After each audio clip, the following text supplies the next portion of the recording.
Pregnancy का 7वां महीना वो समय होता है जब गर्भवती महिलाओं के शरीर में बहुत तेजी से बदलाव आते हैं। साथ ही इस दौरान आपकी कमर, पीठ, पैरों में दर्द और सूजन की समस्या के साथ साथ आपको दूसरे कुछ और भी बदलाव महसूस हो सकते हैं। नमस्कार दोस्तों, मैं खुशबू तोमर एक बार फिर से स्वागत करती हूँ आपका प्रेगनेंसी से रिलेटेड एक और नई वीडियो में। जहाँ पर आज का वीडियो एक बार फिर से उन महिलाओं के लिए बहुत ही ज़्यादा यूजफुल होने वाला है जिनकी प्रेगनेंसी की 7वां, 8वां और 9वां महीना रनिंग में है। आज के वीडियो में हम आपकी प्रेगनेंसी के 7वें महीने के दौरान आपके शरीर में आने वाले ऐसे ही 4 खास शारीरिक बदलावों के बारे में जानने वाले हैं, जो कुछ महिलाओं के लिए तो काफ़ी दिक्कत भरे होते हैं, वहीं कुछ महिलाओं के लिए एकदम नॉर्मल होते हैं। ये जो बदलाव आ रहे हैं, ये आपके लिए नॉर्मल है या खतरे का संकेत? इन सब बातों के बारे में आपको पता होना चाहिए, जिससे कि आप अपने साथ-साथ अपने घर में पल रहे बच्चे का भी ध्यान रख सकें, उसे हेल्दी बना सकें। इसीलिए अगर आपकी प्रेगनेंसी का 7वां महीना चल रहा है, इन बदलावों को आप जानना चाहते हैं, तो वीडियो को पूरा ज़रूर देखिए। चैनल पर पहली बार विज़िट कर रहे हैं, तो प्रेगनेंसी से रिलेटेड और भी जानकारी लेने के लिए आप चैनल को सब्सक्राइब करके बेल आइकन को प्रेस करना ना भूलें। तो चलिए फ्रेंड्स, बिना देरी किए हुए फटाफट से वीडियो को स्टार्ट कर लेते हैं। सबसे पहला बदलाव है ब्रैक्सटन हिक्स संकुचन। जी हाँ, वैसे तो देखिए काफी सारी महिलाएं ऐसी हैं जिन्हें प्रेगनेंसी की दूसरी तिमाही के दौरान बार बार पेट कड़क होने या टाइट होने की समस्या होने लग जाती है, लेकिन तीसरी तिमाही के दौरान ऐसा होना एकदम से नॉर्मल है। क्योंकि फ्रेंड्स, इस समय क्या होता है कि आपके जो गर्भाशय की मसल्स होती हैं वो काफी टाइट यानी कि कड़क हो जाती हैं, और जब आपका बच्चा मूवमेंट्स करता है तो उसे घूमने के लिए प्रॉपर जगह नहीं मिलती है। तो इससे क्या होता है कि आपका पेट अचानक से कुछ मिनटों के लिए या फिर कुछ सेकंड के लिए आपको कड़क या टाइट महसूस हो सकता है। ऐसे ही आपको ये जो आपका बार-बार पेट कड़क हो रहा है, वैसे तो ये नॉर्मल होता है क्योंकि आपका बच्चा मूवमेंट्स कर रहा है। कई बार क्या होता है कि मसल्स कड़क हो जाती हैं, इससे भी आपका पेट टाइट हो जाता है। 30 सेकंड के लिए या 60 सेकंड के लिए आपका पेट बार-बार टाइट होता है, यानी कि दिन में 4 से 5 बार आपको ऐसा लगता है कि पेट में एकदम से ऐंठन हो रही है, कड़क हो गया है, हाथ रखने पर बहुत ज़्यादा टाइट महसूस होता है। तो ये जो है ना, वो आपके लेबर पेन आने के संकेत होते हैं, यानी कि आपका जो शरीर है, वो लेबर पेन के लिए खुद को स्ट्रॉन्ग बना रहा है, खुद को तैयार कर रहा है। इसीलिए प्रेगनेंसी के दौरान इस तरह से आपको कॉन्ट्रैक्शन आना नॉर्मल बात है। ऐसा आपके साथ हो रहा है, तो ऐसे में क्या है कि आपको अपनी पोजीशन चेंज कर लेनी है। जैसे अगर आप लेटी हुई हैं, पेट टाइट हो रहा है, तो आप थोड़ी देर के लिए वॉक कर लें। अगर आप कुछ काम कर रही हैं, तो आपको कुछ देर के लिए आराम करना है। यानी कि जब आप पोजीशन चेंज कर लेती हैं, तो इससे क्या होता है कि आपका जो पेट टाइट हो रहा है, वो नॉर्मल हो जाता है। आप इसके साथ-साथ 1 गिलास पानी या गुनगुना दूध भी पी सकते हैं। इससे भी आपको काफ़ी हद तक आराम मिल जाता है। दूसरा बदलाव है व्हाइट डिस्चार्ज होना। जी हाँ, वैसे तो देखिए प्रेगनेंसी के दौरान क्या होता है, महिलाओं को व्हाइट डिस्चार्ज की समस्या होती रहती है।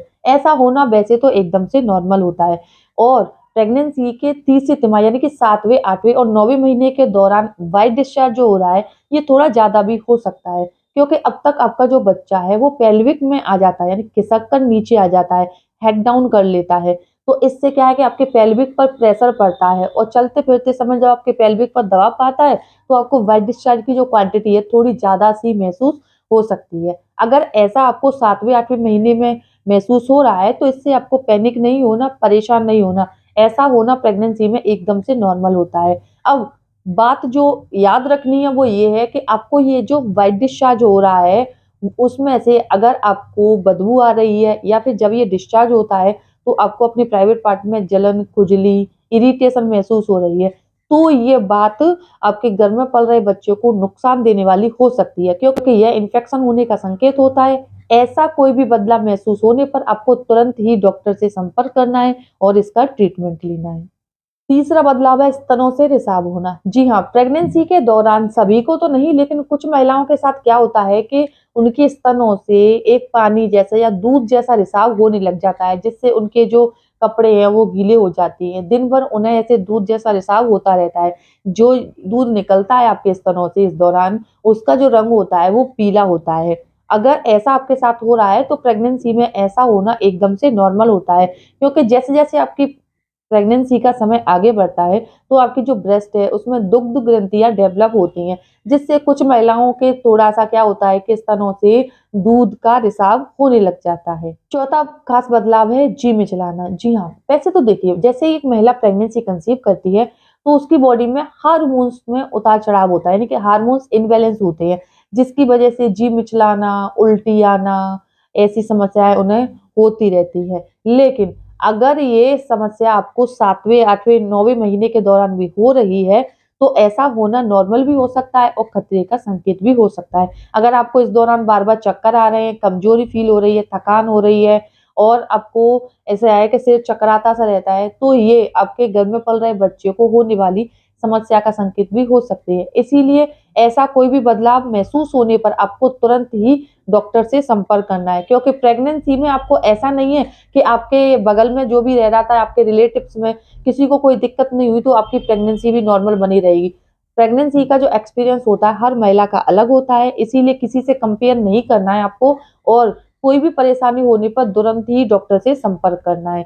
अब जानते हैं उस एक खास बदलाव के बारे में, जो अगर आपको तीसरी तिमाही के दौरान महसूस हो रहा है, तो ये गर्भ में लड़का या लड़की होने का अनुमान लगाने में आपकी काफ़ी मदद कर सकता है। देखिए, वैसे तो प्रेगनेंसी में किए जाने वाले अल्ट्रासाउंड की मदद से भी आप गर्भ में लड़का या लड़की होने का पता कर सकती हैं। लेकिन जैसा कि मैंने आपको पहले भी बताया है कि गर्भ में पल रहे बच्चे का लिंग परीक्षण करना कानूनन अपराध है और ऐसा करने वाले व्यक्ति को, और अगर वो किसी डॉक्टर से करवाते हैं, तो उस डॉक्टर के साथ-साथ हॉस्पिटल सबको बंद किया जा सकता है और डॉक्टर्स को सजा भी हो सकती है। इसीलिए ऐसा आपको बिल्कुल भी नहीं करना है। मैं जो आपको संकेत बताने जा रही हूँ या जो लक्षण या बदलाव बताने जा रही हूँ, ये एक अनुमान मात्र है, इसका कोई भी वैज्ञानिक प्रमाण नहीं है। लेकिन प्रेगनेंसी में हमारी बुजुर्ग महिलाएँ, दाई माँ वगैरह, इनसे क्या है कि एक आइडिया लगा लिया करती थी, तो ये आपको भी काफ़ी मदद कर सकता है। इसीलिए ऐसा कोई बदलाव अगर आपको महसूस हो रहा है, तो आपको अपनी बॉडी में इस एक बदलाव को समझना है। देखिए, वैसे तो प्रेगनेंसी के दौरान जैसे आपके गर्भाशय का आकार बढ़ता है, तो इससे क्या होता है धीरे-धीरे करके आपके बच्चा जब बड़ा होता है, तो आपका लीवर यानी कि आपका जो पाचन तंत्र है, वो अपना काम करना स्लो कर देता है, जिससे क्या है कि आपको खाना ठीक से डाइजेस्ट नहीं होता और इससे आपको कब्ज, गैस, एसिडिटी ऐसी समस्याएँ हो सकती हैं। वहीं अगर आप पानी प्रॉपर मात्रा में नहीं पी रही हैं, तो इससे आपका खाना डाइजेस्ट नहीं होगा, तो भी आपको सीने में जलन, एसिडिटी की समस्या हो सकती है। तो ऐसी कुछ समस्याओं के चलते भी आपको सीने में जलन होती है। लेकिन 7वें, 8वें और 9वें महीने के दौरान आपको अजीब-सा लग रहा है कि अचानक से आपके सीने में बहुत ज़्यादा जलन रहती है, आप कुछ भी खाती हैं, स्पाइसी खाना नहीं खा रही हैं, ज़्यादा ऑयल भी नहीं खा रही हैं, बाहर का कोई भी खाना नहीं खा रही हैं। नॉर्मल डाइट लेने के बावजूद भी अगर आपको सीने में जलन की समस्या रह रही है, तो इसे घर में लड़की होने की तरफ इशारा माना जाता है। तो फ्रेंड्स, ये एक अनुमान है जिसे आपको अपनी बॉडी में समझना है और इससे अनुमान लगाना है। अगर ये वीडियो देखने के बाद ये इन्फॉर्मेशन आपको अपने लिए यूज़फुल लगती है और आप अपनी प्रेगनेंसी की जो समस्या आपको आ रही हैं, इन्हें घरेलू तरीके से ठीक करना चाहते हैं, आप मुझे कमेंट में बता सकती हैं। इन्फॉर्मेशन आपको यूज़फुल लगती है, वीडियो को लाइक कीजिए, ज़्यादा से ज़्यादा शेयर करें। चैनल पर पहली बार विज़िट कर रहे हैं, चैनल को सब्सक्राइब करके बेल आइकन को प्रेस करना ना भूलें। तो चलिए फ्रेंड्स, मिलते हैं नेक्स्ट टाइम, तब तक के लिए टेक केयर।